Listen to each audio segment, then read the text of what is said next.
Okay, what I'm going to do here is I'm going to illustrate using Play School blocks the bogus accounting of Edge when they're using their own Bureau of Economic Analysis RIMS 2 research base. Now, there's several things that they don't account for in their economic impact analysis. But this right here represents the economic impact of a development, whether it be a corporation coming to town, whether it be a corporation being retained, or whether it be a new real estate development.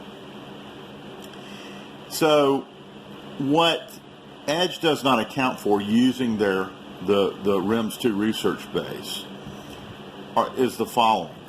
First, they assume that there's a 100% probability that a company will not stay here, or a company will not come here if they don't get a 75% incentive or more in some cases.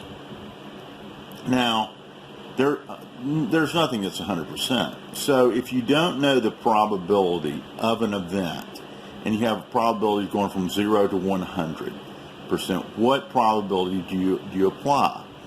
Well, you apply 50%. So this is the economic impact projected revenue that they're projecting. And what you do is you remove 50% of that revenue. Next, there's research out that questions the economic multipliers that Edge uses and the RIMS 2 data research base uses in their economic projections. A couple of researchers that are questioning it are Slattery and also the Economic Institute, especially on low-wage warehouse jobs. So you discount that, and now you have the revenue of a new development or new corporation coming to town. This is the projected revenue that you use to base your incentive on, not all of this, okay? So you base your incentive on this projected revenue, and of course your incentives would be a lot lower. And other communities are already doing that, or doing something similar to that based on their incentive sizing.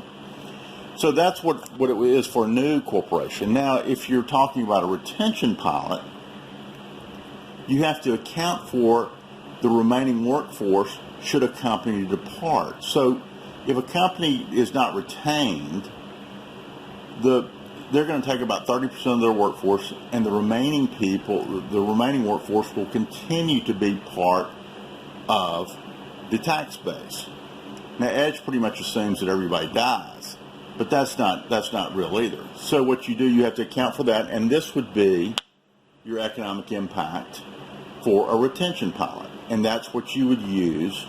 That revenue, projected revenue, is what you would use to set your tax incentive on, which it would be much lower.